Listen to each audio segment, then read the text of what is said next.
All right, we're going to go through this unit here. This is a Kencove EK13.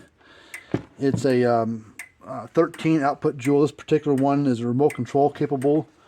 It has a where you can use a fault finder remote control of this, the one that goes with this unit. We're going to go through and test it and figure out what's wrong with it. The note on it says low power, so not sure what that means, what's causing it, but different things can cause similar symptoms. So we'll go through this and see if we can get it figured out. So let's go and we'll plug it in. If you are looking for parts for these, give me a holler and we can help you out with parts. Well, it's flashing red and it should be flashing green. This particular version, this is a later version. It's a 2018 model, and they've made a version of this. They also made a KF13000. That was a red case, similar but a little bit different parts on the inside, but very about 80% the same. The newer ones about 5 years ago, so they went to a clear lens versus a red lens. And these have a couple lights down here that flash red and green depending on what was going on. Well, they moved all that, got rid of all that red and green lights stuff down here on the little board that runs across here. And they moved it all up to this big board up here that runs this way. So now this has got two lights on it, a red one and a green one. And it switches between the two depending on what's going on. But you can see it flashes red, so we need to check it out. So let's open it up and check it out.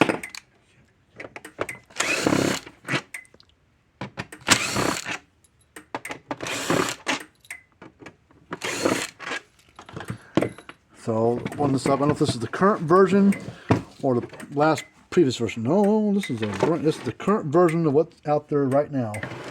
They've got 3 circuit boards inside this thing. Got this one over here, which is like your surge protector board for the AC side, big capacitor. Your main power board that does almost all the work, and then your output circuit board for the lightning protection, as well as the remote control stuff that talks to the remote, turn it on and off. And these two boards are wired together. So it comes on, it's clicking, but the red light's flashing. So that means there's some kind of short dragging it down. Well, it's not hooked to a fence system, it's just running by itself. So why is this flashing red? Well, when I opened it up, before I opened it up, I saw on the back, back of the case was very dark right there. Big old dark square spot right there. Like, oh, I know what's causing the problem. At least part of the problem is transformer. And let me unplug this transformer. I'll get it a little closer to you and I'll show you what's going on here. I'm going to unplug these two wires here. Whoops, this red one and this black one. Come on. Broke. Anyways, but yeah, look at this, all cracked and swelled up. Let me see if I can get rid of the glare. See, it's all cracked, burned up, swelled up right up here. It's all bubbled up.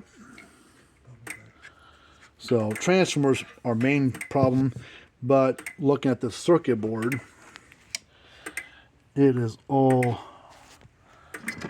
discolored real bad,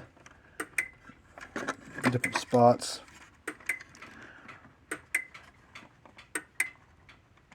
So it would be wise not just to replace the transformer, but to replace the circuit board too, just because, you know, how long is this board going to last? A week, month, 2 years?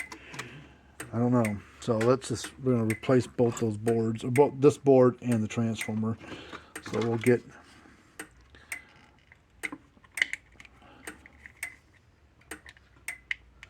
this board on, get these wires pulled out, get this capacitor wires unplugged.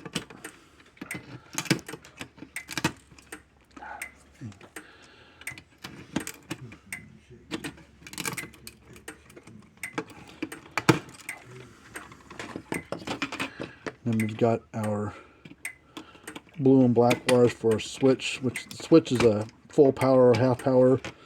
switch down here.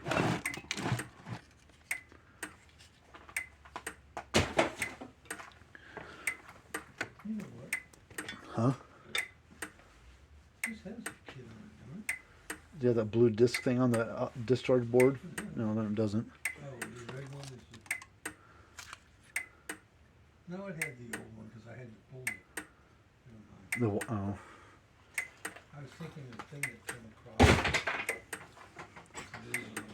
Okay, let me take this over and blow out some of this pieces of stuff floating around inside.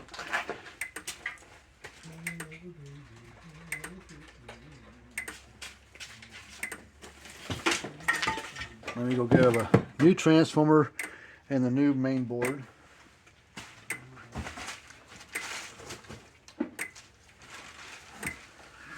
Transformer.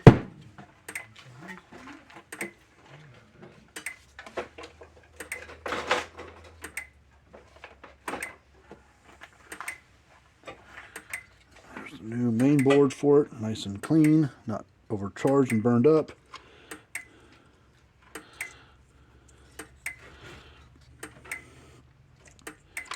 Okay.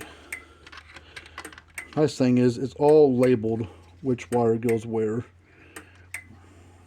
You really can't mess it up. I guess you could, but kind of hard to.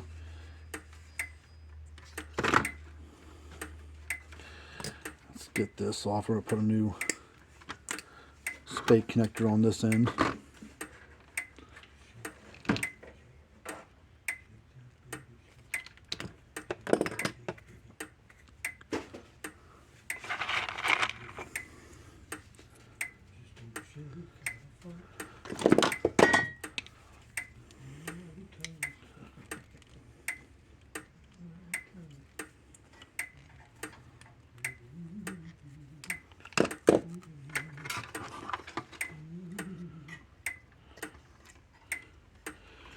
Plug this wire in there. This little wire goes from this output board to the main board. These are two light bulbs there, a red and a green. And we got our switch. We'll plug this on.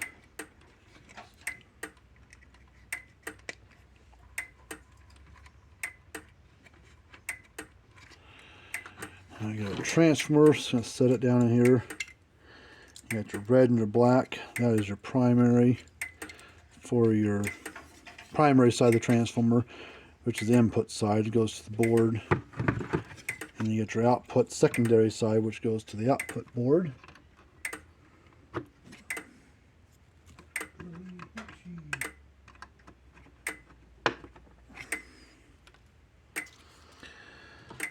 And then we got red and black, and it's labeled on there which one's red and which and black, which wire goes where.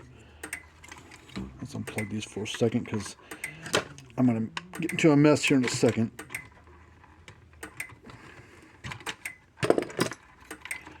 You need to make sure that these wires, you set this board down that everything doesn't get pinched or tangled up.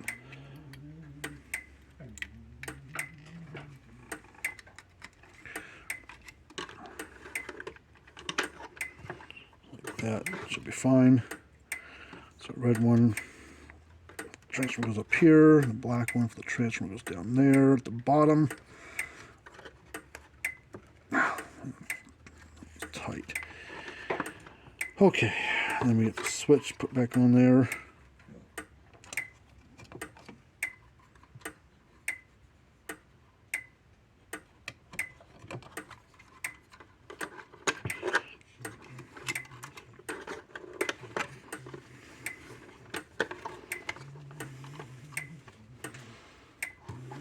Okay, now we'll go ahead and we'll put our white wire and black wire for the power cord stuff. Put it back in here.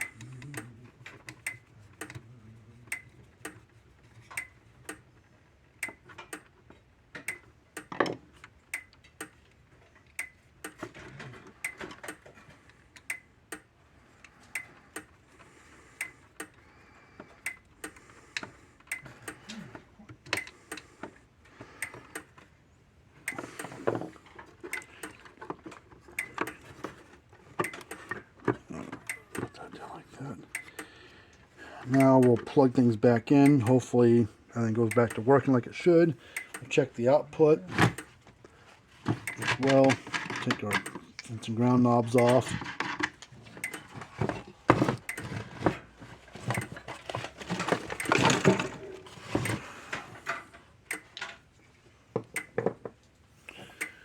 All right.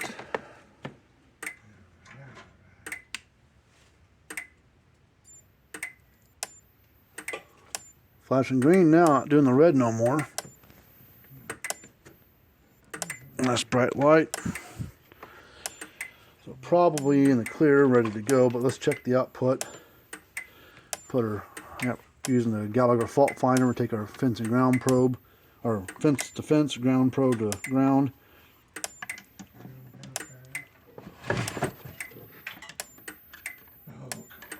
Reading 10.6 kV.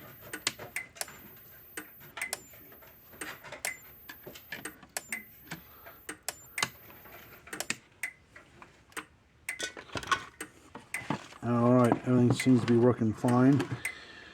So, well, we will call this one done. I mean, we'll probably plug it in, let it run for a while, let things kind of warm back up, sink themselves back in, make sure everything's working fine. So, but if you're looking for parts for this unit, if you got one like this, or if you got the earlier version that doesn't have this board in it, you know, hit us up. We can help you out there. You can actually install one of these surge protector boards into one of the old ones, or the old red case unit, or the later blue ones that didn't have this board. These are available, not very expensive, and I think they even come with the long white wire. Maybe not, I don't know. But it does come with the black and white wire down there. It comes for your power cord, comes up and over, goes to here. But this long white wire, I don't know if it comes with that. It comes off of this board here. I don't think it's a requirement, but to run it. But either way, that's our information right there. If you got any questions, get a hold of us, and be happy to help you out. And until next time, we'll see you later on.